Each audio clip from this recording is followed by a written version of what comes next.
Man, you guys really like that Five Nights at Freddy's video. I told y'all at the end of the last video, if you want me to keep talking about it, I'll keep talking about it, and here I am. So we never did find out what was in that goddamn chest, did we? Like, that was just a mystery forever. We're not gonna find that out. I swear to God, that was one of my only problems that I had with this series. Like, there was like so many loose threads. Like, I didn't feel like there was ever a concise ending.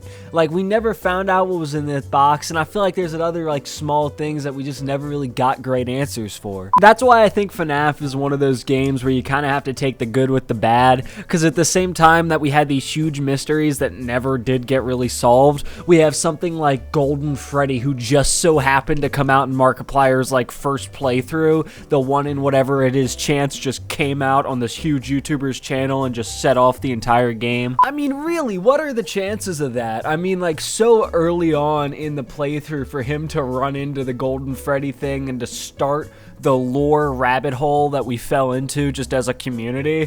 It was just such a funny thing. Like, of course it started this way. I think it's funny because as much problems as people have with this game, 1 and 2 were probably the best ones, and like at that point you couldn't even argue like on a gameplay standpoint how good this game was. 1 did something very weird for a video game, and a horror game specifically, that like a lot of people gave it credit for.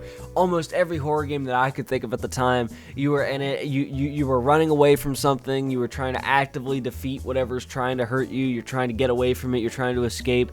In Five Nights at Freddy's, you are stuck in a chair, and that is your night. And in the first one, you were in this claustrophobic room, and there were all these things trying to get in, and you feel like you're stuck in this little office.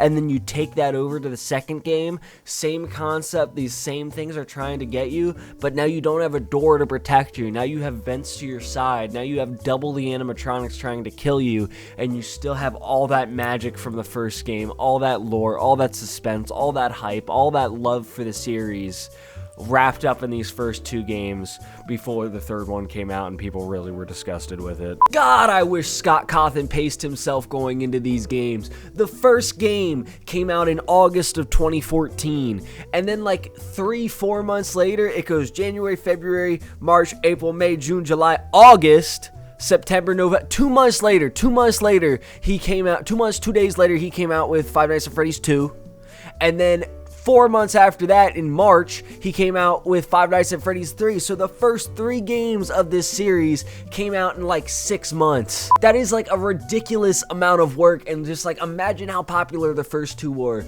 Imagine if you waited 6 months coming to the third, added a few more animatronics, fleshed out that lore that was building up, let people speculate a little.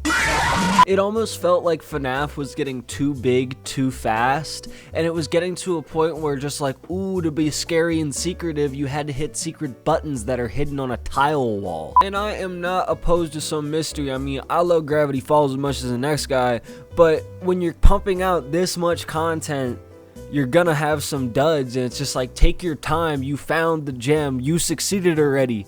Take a minute. Shout out to this dude who commented on my last video and decided to remind me to talk about the FNAF animations. I wasn't even like really into these, but oh boy, I need to talk about them. I'm not even sure that these are the videos that they were talking about in the comment, but I really need to talk about these. The FNAF VHS tapes. Oh my god, dude, the people that were talking about if these were canon or not. Dog, some of these get actually like genuinely creepy, and it's like this is what brought the lore up. Not even the games themselves, but the fans behind it just being like, we know this is creepy, let's expand. Do I even need to talk about the Living Tombstone songs? Like, this was such a funny thing. Like, they were just legitimately good songs, and I don't know what it is about the fans of this game, but everything that comes out that's really good, they think is part of the lore. Because this was another thing people were like, does this have something to do with the games? Did Scott Cawthon sing and produce this? 1 and 2 just had this vibe that I'm continually trying to describe, and 3 just kind of set it off course, and, you know, Sister Location, in my opinion, was a return to form for the series, but it had a different like campiness to it instead of that eerie, uncanny valley that we had in the original games. And it's so sad that we lost that, but as much as I criticize it, it's doing very well. I'm still talking about it 8 years later, and the videos aren't doing that bad. So how much can I say about it?